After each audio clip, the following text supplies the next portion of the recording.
সুপ্রিয় দর্শক, আজ আমাদের মাঝে উপস্থিত রয়েছেন বাংলাদেশ ফেডারেশন অব ডেন্টাল সায়েন্সের মহাসচিব ডক্টর মোহাম্মদ আসাফুজ্জোহা রাজ। শুভ সকাল, কেমন আছেন? আছি আলহামদুলিল্লাহ।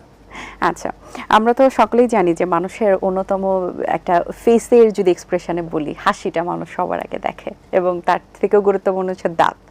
দাঁতে আসলে সবার দিকে একটা নজর এক্সট্রা ভাবেই যায়। এটার উপর কিন্তু মানুষের আসলে একটা কিরকম তার পছন্দ অপছন্দ কিন্তু একটা বিবেচনার একটা বিষয় চলে আসে। তো এই দাঁতেরই যত্নটা এই রোজার মাসে কিভাবে নেওয়া যায় সেসব নিয়ে একটু জানতে চাই। রোজার মাসে কেন অন্য সময় যে ভিন্নতা আসে, কারণ সারাদিনে আমরা আসলে খাওয়া দাওয়া করি না, বিশেষ করে পানি পান করতে পারি না। আর মুখের মধ্যে যদি আর্দ্রতা নষ্ট হয়, মানে শুষ্ক থাকে, তাহলে মুখে নানাবিধ রোগ হতে পারে। এটা কিন্তু বিজ্ঞানীরা স্পষ্ট প্রমাণ করেছে। বিশেষ করে মুখ যদি শুষ্ক থাকে, তাহলে কমন যে রোগগুলি আমরা আলাদাভাবে চিহ্নিত করতে পারি, যেমন ডেন্টাল ক্যারিজ বা দাঁতে ক্ষয় রোগ, খুব কমন। এটা বাচ্চা থেকে শুরু করে বয়স্ক খুব কমন এটি। এর পাশাপাশি মাড়ির রোগ, মুখে বিভিন্ন ধরনের জ্বালা পোড়া করে, ইভেন মুখে দুর্গন্ধ, যেটা এই সময় খুব কমন। সব কিছু কিন্তু হতে পারে যদি আমাদের মুখটা শুষ্ক থাকে। সে কারণেই আমরা বারবারই বলে থাকি যে মুখের আর্দ্রতা বজায় রাখলেই এই সমস্যাগুলি কিন্তু নিজে থেকে অন্তত মুক্ত থাকা যায়। আচ্ছা, যাদের ইতোপূর্বে এই ধরনের সমস্যা আছে তাদের জন্য আসলে করণীয় কি? যাদের সমস্যা আছে, কাদের সমস্যা আছে, এটা একটি বড় ইম্পর্টেন্ট বিষয়। সাধারণত মুখ শুষ্ক থাকে যাদের ক্রনিক ডায়াবেটিস রয়েছে লম্বা টাইম ধরে, যারা লম্বা টাইম হাইপার টেনশন বা ব্লাড প্রেশারের ওষুধ খায়, যারা অ্যান্টিডিপ্রেসেন্ট বা বিষণ্ণতার ওষুধ খায়, যারা ক্যান্সারের পেশেন্ট, এদের তো মুখ শুষ্ক হওয়াটা খুব স্বাভাবিক। আবার যারা কম পানি খায়, বিশেষ করে দেখবেন যে আমাদের মধ্যে বিশেষ করে জুনিয়র বা যারা স্কুলে পড়ছে, তারা কিন্তু এই ইফতারি থেকে সাহারি পর্যন্ত পর্যাপ্ত তরল পানি পান করে না। তারা বিভিন্ন জাঙ্ক ফুড খায়, বিশেষ করে কোমল পানীয় মুখকে খুব ড্রাই করে। ইভেন চা কফি এগুলো মুখে ড্রাই করে। তো ইফতার থেকে সাহারি পর্যন্ত যদি আমাদের খাদ্যাভ্যাসের কিছুটা পরিবর্তন আসে, তাহলে আসলে মুখটা আমাদের আর্দ্র থাকতে পারে। ঈদ চলে এসেছে কাছাকাছি, তো ঈদকে ঘিরে তো আসলে সকলে খাওয়া দাওয়া আবার শুরু করবেন, এবং আসলে কি তখন তো ঈদের সময় কিন্তু অনেকে ডায়েটও করেন না, মন ভরে খেতে চান তারা। তো এই জায়গা থেকে খাবার দাবার হেরফের হতে পারে। এই সময়গুলো যা দাঁতের যত্ন তারা কিভাবে নেবেন? ভালো একটি প্রশ্ন। আপনি দেখবেন ঈদের সময় কিন্তু মানুষ, বিশেষ করে মেয়েরা ছিল আগে, এখন ছেলেরাও নিজেকে একটু সুন্দরভাবে উপস্থাপন করতে চায়। সেক্ষেত্রে নতুন পোশাক পরে, বিভিন্ন প্রসাধনী ব্যবহার করে। বাট বিজ্ঞানীরা কিন্তু রিসেন্টলি না, বেশ কয়েক বছর আগেই বিভিন্ন দেশের মানুষের উপরে গবেষণা করে এটা এখন স্পষ্ট প্রমাণ করছে যে এখন অপরিচিত মানুষ যখন প্রথম অন্য কাউকে দেখে, সর্বপ্রথম চোখ যায় তার দাঁতের দিকে। যেটা আগে ছিল চুল, পোশাক, পারফিউম, এই তিনটি, তারপরে ছিল দাঁত। এখন দাঁতকে এক নম্বরে চলে আসছে, প্রথম যাই দাঁতের দিকে তার চোখ। সুতরাং দাঁতকে ভালো রাখতে হবে। তো ঈদের সময় যে বিষয়টা আপনি যেমনটি বলছিলেন যে লম্বা টাইম রোজা রাখার কারণে অনেক সময় এই সময়টি অনেক সময় দাঁত ব্রাশ করতে চায় না রোজা রেখে, সব কিছু মিলাই মুখের স্বাস্থ্য অনেক সময় খারাপ হয়ে যেতে পারে, মুখে হলুদ দাগ হয়ে যেতে পারে। তো এইগুলো অ্যাভয়েড করার জন্য আমরা প্রথমেই বলি একটি তো যত্নের বিষয়, আর একটি দাঁতকে ভালো করা। তো ঈদের আগে আগে দাঁতকে একটু ভালো মতো স্কেলিং করে পলিশিং করে নিলে দাঁতটি সাদা হয়ে যায়। যাদের দাঁত ফাঁকা আছে সেগুলিকে খুব সহজে ফিলিং করে পূরণ করে ফেলা যায়। এর পাশাপাশি ঈদের সময় যে খাবারের বিষয়টা বলছিলেন, খুব কমন, আমরা ঈদের পরপরই প্রচুর পেশেন্ট পাই যারা দাঁত ভেঙে আসছে। দাঁত ভাঙে কোন দাঁতগুলি বেশি? যাদের হয়তো বড় ধরনের ফিলিং করা আছে আগেই, অথবা যারা আগে রুট ক্যানালের মতো একটি চিকিৎসা করে নিয়েছে কিন্তু ডাক্তার বলেছিল ক্যাপ করতে, রোগী করেনি, এই দাঁতগুলো খুব কমনলি ভেঙে যেতে পারে। তো এই ভাগগুলো দাঁত প্রায় রোগীরা আমাদের কাছে আসে। বাট ঈদের পরবর্তী দু একদিন কিন্তু সেই রোগীর যে ডাক্তার, বিশ্বস্ত ডাক্তার, তাকে কিন্তু খুঁজে পাওয়া যায় না, বা হয়তো চেম্বার বন্ধ থাকে, যেতে পারে না। তো ঈদের সময় জন্য আমরা বলি যদি কোনো দাঁতে যদি দুর্বল থাকে আগে থেকেই, যেটা আমি আগে মেনশন করলাম, এই দাঁত দিয়ে আসলে সব কিছু না খেতেই আমরা বলে থাকি। পাশাপাশি খুব দাঁতকে কিন্তু আসলে খুব বেশি লোড দেওয়ার জন্য না, প্রতিটা দাঁতের কিন্তু আল্লাহ একটা নির্দিষ্ট সহ্য ক্ষমতা দিয়েছে। আমরা ইচ্ছা মতো হাড্ডিগুডি চেবাবো, বিষয়টা কিন্তু এমন নয়। নরম হাড় খাওয়াই যায়, বাট বয়স বাড়ার সাথে সাথে দাঁতের যে ভঙ্গুর প্রবণতাটা বেড়ে যায়, যার ফলে শক্ত খাবারকে আমরা অ্যাভয়েড করতে বলি। আর চিনি জাতীয় খাবার তো আমাদের প্রবণতা রয়েছেই, সারাদিনে আমাদের সেমাই, পায়েস, বিভিন্ন মিষ্টি খাওয়া হয়। মিষ্টি জাতীয় খাবার কিন্তু দাঁতের প্রধান শত্রু। প্রধান শত্রু বলতে দাঁতের যে ক্যারিজ করে, ক্যাভিটি করে, সরাসরি দায়ী এটা মিষ্টি জাতীয় খাবার। এইগুলোকে অ্যাভয়েড করে ফেলতে হবে। আর ঈদের সময় অ্যাভয়েড করা যায় না, তো খাওয়ার পরই আমরা ভালো করে কুলি করে ফেলবো, যাতে মিষ্টিটি দাঁতের পৃষ্ঠে লেগে না থাকে।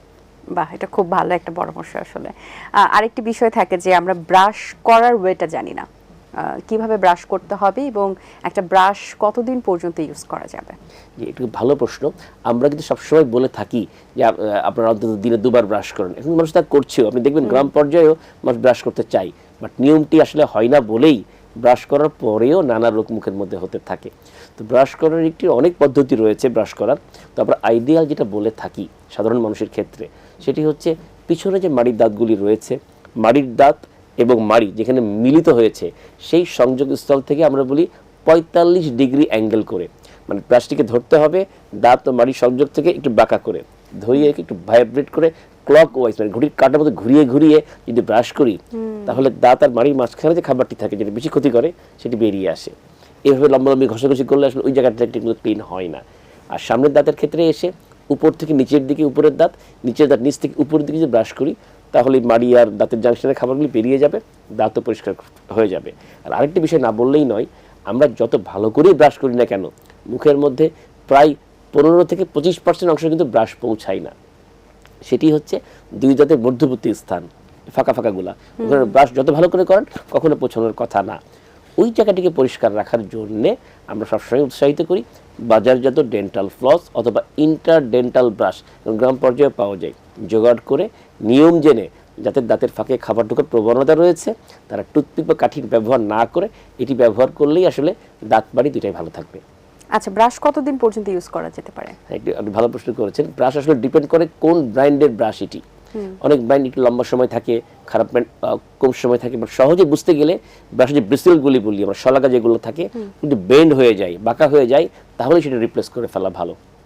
আচ্ছা, এই ক্ষেত্রে আরেকটি বিষয় যে আমরা আসলে তো দাঁতের যত্নে অনেক কিছুই করি এবং আসলে পেস্ট নির্ধারণের ক্ষেত্রেও একটা বিষয়ে কাজ করে এবং এটা মোস্ট ইম্পর্টেন্ট যে অনেকে মনে করে যে ঠান্ডা কিছু খেলে যে শিরশির ভাবটা হয় সেটা হলেই হয়তো বা প্রবলেম, কিন্তু অনেকের আছে যে শিরশির ভাবটা কিন্তু তার হচ্ছে না, কিন্তু তারপরেও তার মাড়িতে হয়তো বা ব্লাড পড়ছে এবং তা একটু হচ্ছে কোনো ভারী খাবার খেতে গেলে তখন সে ফিল করছে।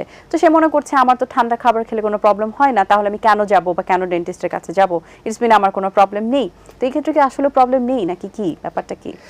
আমরা কেন বলে থাকি যে বছরে অন্তত একবার একজন বৈধ ডেন্টাল চিকিৎসকের পরামর্শ নিতে, কারণ দাঁতের আপনি যেমনটি বলছিলেন ম্যাক্সিমাম রোগ শুরুতে কোনো উপসর্গ দেয় না, সেটা ক্যাভিটি হোক মাড়ির রোগী হোক, এমন সময় উপসর্গ দেয় যেটা অ্যাডভান্স হয়ে যায় রোগটি। আর আমরা যেমন একটি ধারণা আছে যে দাঁতের চিকিৎসা অনেক ব্যয়বহুল, এটাও একটি বড় কারণ। ব্যয়বহুল করি আসলে আমরা প্রথমে যে শুরুতে খুব বেশি রকম কমপ্লেন করে না বলে আমরা ডাক্তারের কাছে যাই না। শুরুতে গেলে আমি দাবি নিয়ে বলতে পারি যে আমাদের বাংলাদেশের মানুষের যে আয় সীমা, সকলে কিন্তু এই চিকিৎসাটি নিতে পারে, বাট দেরি করে ফেলে বলে আইটি বেড়ে যায়। এই জন্য আমরা বলি যে আসলে রোগ শুরুতেই ধরা পড়ার জন্যই বছরে একবার যাওয়া উচিত, কারণ মুখ তো আমরা সবসময় খাবার খাচ্ছি, খেলে খাবার জমছে, ইম্পর্টেন্ট সবচেয়ে বেশি, এটা কি আমরা সবচেয়ে অবহেলা করি? সবচেয়ে অবহেলা করি, সেখানেই কিন্তু এই জটিলতাগুলো বাড়তে থাকে। আচ্ছা, অনেকের কিন্তু দাঁতে কালো দাগ দেখা যায়, এটা কি আসলে দাঁত গর্ত হওয়ার কোনো লক্ষণ, পূর্ব লক্ষণ? হ্যাঁ, যেখানে দাঁতের ক্যাভিটি হয় বা ক্যারিজ যেটা বলে থাকি, শুরুতে ওই জায়গাটাতে আসলে কালো কালো হয়ে একটি গর্ত হয়ে যায়, এখানে খাবার জমে থাকে।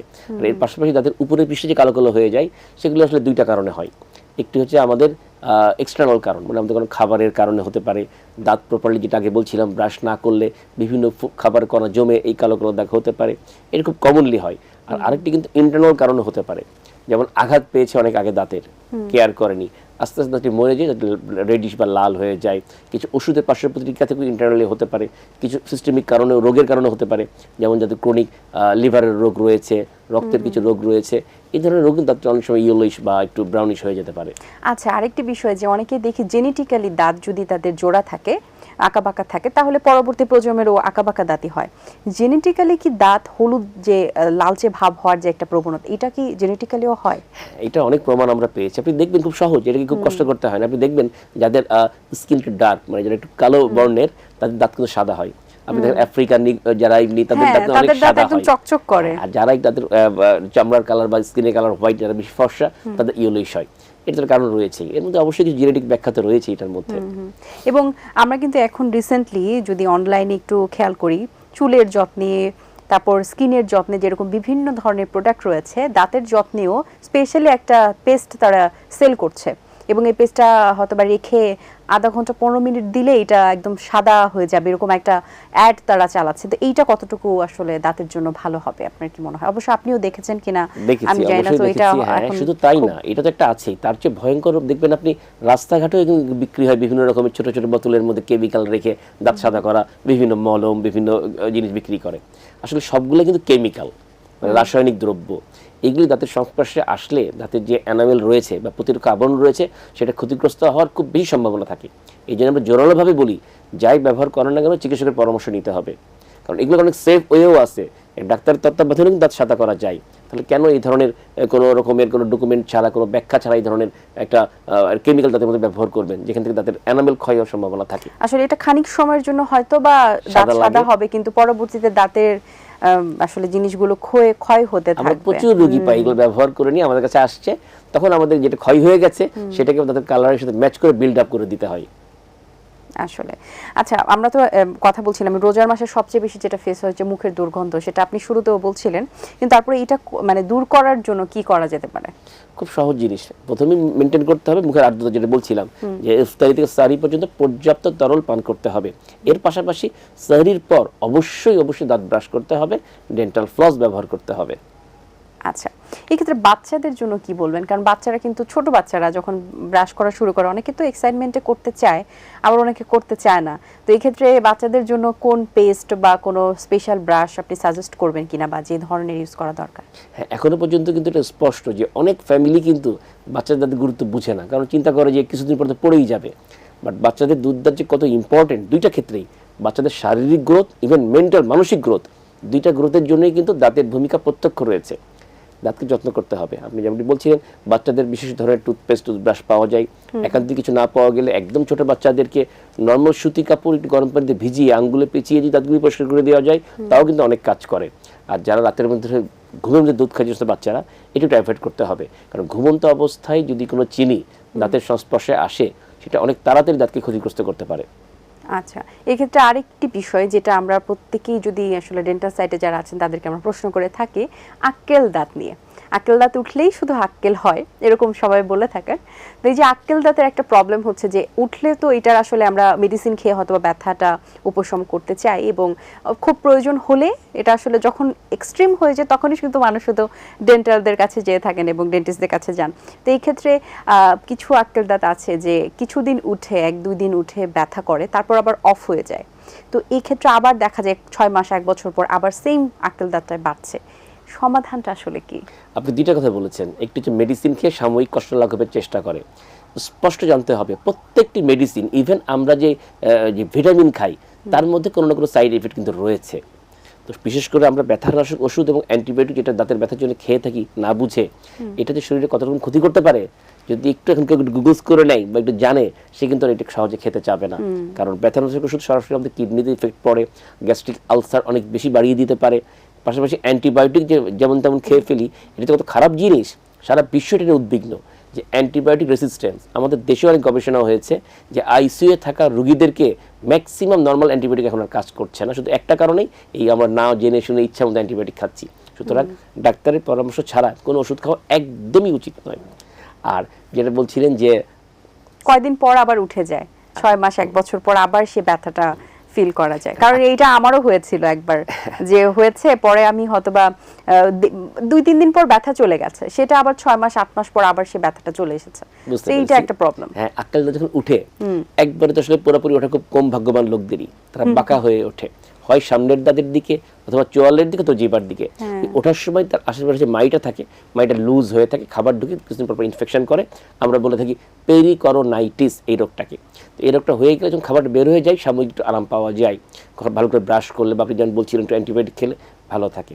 তো এই বারবার যেটা হচ্ছে, এখান থেকে বড় ধরনের ক্ষতিও হতে পারে, শুধু দাঁতের ক্ষতি না, শারীরিক ক্ষতি হতে পারে। এই জন্য আমরা বলে থাকি, আমি না সারা বিশ্ব বলে থাকে যে আক্কেল দাঁতের পজিশন ভালো না থাকলে সেটাকে ফেলে দেওয়াই ভালো, সুন্দর করে অবশ্য করে ফেলে দেওয়া ভালো, খুব নিরাপদ চিকিৎসা। এখানে থেকে বড় ধরনের ঝামেলাও হয় না, ওটা ফেলে দিলেই এই ঝামেলা থেকে মুক্ত থাকা যায়। জি, অসংখ্য ধন্যবাদ আপনাকে। খুবই ইম্পর্টেন্ট কিছু আসলে জানতে পারলাম, আশা করছি দর্শকদেরও ভালো লাগবে। অনেক শুভকামনা রইল আপনার জন্য। ধন্যবাদ। আপনাকেও ধন্যবাদ। দর্শক, আশা করছি আয়োজন ভালো লেগেছে। আজ এই পর্যন্তই, দেখা হবে আগামী পর্বে নতুন কারোর সঙ্গে।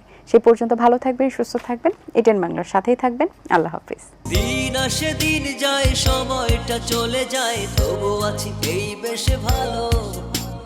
জীবনটা রঙময়, যেভাবেই হওয়া চাই, নয় কভু সাদা কালো। এই আশাতে স্বপ্ন ভাসে, সুখ হাসে চোখে মুখে, চায়ের চুমুকে।